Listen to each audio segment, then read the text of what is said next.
എല്ലാവർക്കും നമസ്കാരം. ഈ വായനാ ദിനത്തിൽ ഞാൻ നിങ്ങളിലേക്ക് എത്തിക്കുന്ന നോവലിന്റെ പേരാണ് ശിവാജി സൗത്തിന്റെ കർണൻ.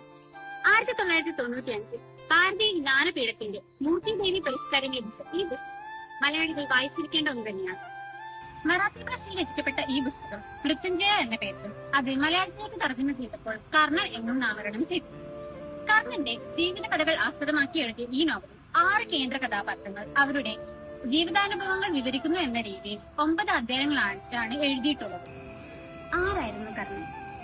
സൂര്യപുത്രനായി ജനിച്ചിട്ടും സൂതപുത്രനെന്ന് മുദ്ര കുത്തപ്പെട്ടവൻ, പാണ്ഡവരാലും പാഞ്ചാലിയാലും ഗുരുജനങ്ങളാലും നിന്ദിക്കപ്പെട്ടവൻ, ആയുധബലമുണ്ടായിട്ടും കായികബലമുണ്ടായിട്ടും അതൊന്നും യഥാസമയത്ത് ഉപയോഗിക്കാൻ കഴിയാതിരുന്നു. മഹാഭാരത കഥയിൽ വില്ലന്റെ പരിവേഷമുള്ള കർണൻ യഥാർത്ഥത്തിൽ അങ്ങനെയല്ല എന്ന് ഈ നോവൽ നമുക്ക് തുറന്നു കാട്ടുന്നു. കർണൻ എന്ന ഈ നോവൽ ഒരു യോദ്ധാവിന്റെ ജയമല്ല, മറിച്ച് ഒരു മനുഷ്യന്റെ ആന്തരിക വിമോചനത്തിന്റെ ഗാഥയാണ്.